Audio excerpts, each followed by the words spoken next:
నమస్తే అందరికీ. ప్రజెంట్ మనం వికారాబాద్ జిల్లా బొమ్మిడిపేట మండలం ఏర్పుమాల గ్రామంలో ఉన్నాం. ఇక్కడ ఒక కుటుంబం వచ్చేసి బర్ల బుగ్గమ్మ ఒక మహిళ ఉంటుండే. ఆమెకి ఇద్దరు సంతానం, ఇద్దరు ఆడపిల్లలే. ఒక ఆమెని వేరే ఊరికి ఇవ్వడం జరిగింది. ఇంకో ఆమె పెంటమ్మ అని ఇక్కడనే సొంత ఇంటికి ఇల్లరికం చేసుకోవడం జరిగింది. దోమ మండలం మల్లెపల్లి గ్రామం నుంచి నర్సయ్య అనే ఒక వ్యక్తిని ఇక్కడికి ఇల్లరికం తీసుకుంది. నర్సయ్య అనే వ్యక్తి తాగిన మైకంలో గత 2 ఏళ్ల క్రితం భార్యని చిత్రహింసలు పెడుతూ రోకలి బండ తీసుకొని నెత్తి మీద కొట్టి అతి దారుణంగా హత్య చేయడం జరిగింది. దీంతో బుగ్గమ్మ కేసు నమోదు చేయగా పోలీసులు అతన్ని జైలు పాలు చేయడం జరిగింది.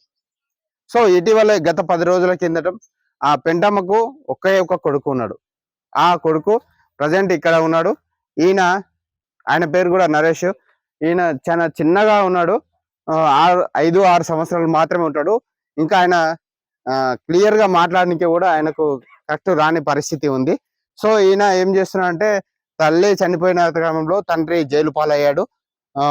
తన అమ్మమ్మ దగ్గరనే జీవనం సాగిస్తా ఉన్నాడు.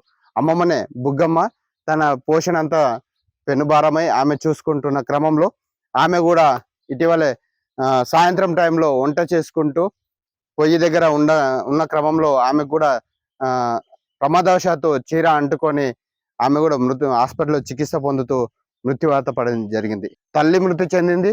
పోషణ చూస్తున్నటువంటి అమ్మమ్మ బుగ్గమ్మ కూడా మృతి చెందింది. తండ్రి జైలు పాలయ్యాడు. సో ఆ బుగ్గమ్మ బ్రతికున్నప్పుడు గానే ఈమె ఇల్లు మొత్తం కూల్చేసి మొత్తం ఒక కొత్త ఇల్లు కట్టుకోవాలని చెప్పేసి తన ఉన్న 1 ఎకరా భూమిని మాడిగే చేసి వేరే వాళ్ళ దగ్గర మాడిగే చేసి కొంత డబ్బు పోగు చేసుకొని ఇక్కడ ఉన్న ఇల్లుని కూల్పేసి కొత్త ఇల్లు నిర్మించుకోవాలని కూడా ఎన్నో ఆశలతో పెట్టుకుంది. ఆ ఇల్లు కూడా ఇప్పుడు బేస్మెంట్ వరకే మిగిలిపోయింది. అక్కడ ఉన్నటువంటి ఆ పూరి గుడిసెలో ఆ పాడుపడ్డ ఇంట్లో జీవనం సాగిస్తుంటే అందులోనే వంట చేసుకుంటూ అక్కడనే చనిపోవడం జరిగింది. సో ఇప్పుడు ఈ చనిపోయిన తర్వాత 10 రోజుల కింద చనిపోయింది ఈమె. అప్పటి నుంచి ఆ పాలుడు ఎవ్వరు లేరు. కనీసం వాళ్ళకు ఆ ప్లాన్కి మంచి బాగోగులు చూసే వాళ్ళు కూడా కరువయ్యారని కూడా చెప్పవచ్చు. ఇక్కడ ఉన్నటువంటి వాళ్ళ కులస్తులు కానీ ఇంటి పక్క వాళ్ళు కానీ వాళ్ళు చేరదీసి ఈ పెద్దమ్మ ఇక్కడ ఉన్నటువంటి ఈ పెద్దమ్మ బాబుని చేరదీసింది. వాళ్ళు ఉన్నటువంటి కులస్తులు ఇంటి పక్క వాళ్ళు